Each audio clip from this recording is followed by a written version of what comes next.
Chicken करेले इतने मज़ेदार कि आप खुद को खाने से रोक नहीं पाएंगे। बिस्मिल्लाहिर्रहमानिर्रहीम। अस्सलाम वालेकुम। मैं हूँ शाज़िया शेख और वेलकम करती हूँ आपको लजीज़ मसाला किचन में। उम्मीद करती हूँ कि आप सब खैरियत से होंगे और मेरी दुआ है कि अल्लाह ताला आप सबको शाद आबाद रखे और अपने हिफ्ज़ व अमान में रखे। तो आज मैं बनाने जा रही हूँ चिकन करेले और बहुत ही ज़बरदस्त रेसिपी होने जा रही है। आपने वीडियो को पूरा वॉच करना है, बिना स्किप किए सारे पॉइंट्स नोट करने हैं और मैं गारंटी के साथ कह सकती हूँ कि आपने इस तरह के करेले नहीं खाए होंगे। तो यहाँ पर जी हमारे पास हाफ़ के जी चिकन है और हाफ़ के जी ही करेले हैं। तो यहाँ पर जी हमने करेलों को वॉश कर लिया और सबसे पहले हम इसकी ये वाली डंडी रिमूव करेंगे और इसके बाद इसको हम इस तरह से छीलेंगे कि इसकी जो मोटी मोटी वाली ऊपर वाली जिल्द है यही उतारेंगे। इससे ज़्यादा हम इसको डीपली नहीं छीलेंगे कि बाज़ुकात जो होता है ख़वातीन इसको बहुत ज़्यादा छील देती हैं, तो हम इस तरह से नहीं करेंगे।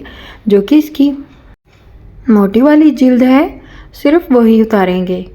तो यहाँ पर जी हमने सारे करेले जो हैं उनको छील लिया और अब इनको बीच में से कट लगा के तो दो हिस्सों में डिवाइड कर लेंगे और इस तरह से चम्मच की मदद से जो इसके सीड्स हैं वो सारे निकाल लेंगे।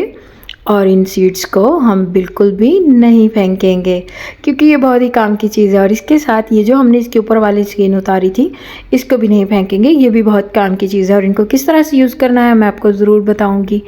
तो अब जी हमने एक चम्मच भर के नमक लिया और करेलों में शामिल कर दिया और इसके साथ ही जो छिलके हैं इन पर भी डाल दिया और ये जो हमने सीड्स रखे हैं इनके ऊपर भी डाल देंगे। और ये जो सीड्स हैं इसमें जो नरम वाले सीड्स होंगे वो आप रखेंगे और जो इनमें ज़्यादा हार्ड वाले होंगे उनको आप वेस्ट कर देंगे। तो इस तरह से इनको अच्छे से मल लेंगे नमक के साथ। तो यहाँ पर जी हम करेलों को भी अच्छे से नमक लगाएंगे और इस तरह से फिंगर्स के साथ इसको अच्छे तरीके से नमक लगाना है। और इसके बाद जी हम करेंगे करेलों की कटिंग। तो कटिंग कुछ इस तरह से करेंगे, हम बहुत ज़्यादा इनको बारीक नहीं करेंगे और ना ही बहुत ज़्यादा मोटे। तो ये साइज़ में हम इनकी कटिंग करेंगे।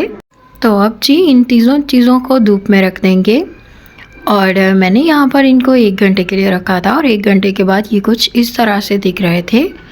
और आप देख सकते हैं कि करेलों ने अपना पानी छोड़ दिया है। और इसके साथ ही अब जी हम इनको वॉश कर लेंगे कि इस तरह से वॉश करेंगे कि सारा नमक जो है वो निकल जाए और बाद में इनको एक स्ट्रेनर में रख देंगे और इनको अच्छे से निचोड़ लेंगे।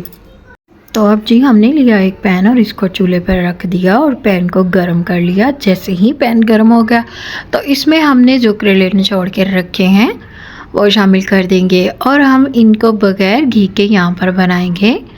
और यहाँ पर जी इनका हमने पानी ड्राई करना है, इनको बिल्कुल खुश्क करेंगे और फिर इसके बाद जी हम इसमें घी शामिल करेंगे।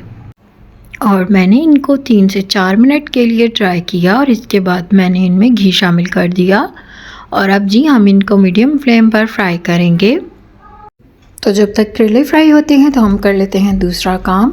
तो ये है जी करेले की जो मोटे वाला छिलका है इसको हम दरदरा सा कूट लेंगे और इसके साथ ही ये जो इसके सीड्स थे इनको भी अच्छे से निचोड़ के तो इनको भी दरदरा सा हम कूट लेंगे।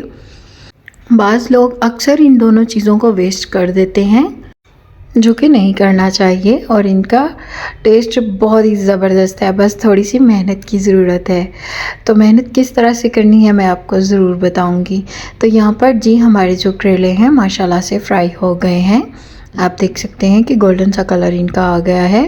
तो अब जी हम इनको निकाल लेंगे और इसके बाद जी इसी घी में हमने जो सीड्स जो हैं जो हमने इसके बीज जिनको हमने पीस लिया है वो शामिल करेंगे और इनको हम भूनेंगे, यहाँ पर फ्राई करेंगे। और ये थोड़ा सा डेंजरस होता है लेकिन इतना भी नहीं, अगर आप इसको एहतियात से करें तो ये बहुत ही ज़बरदस्त बनेंगे।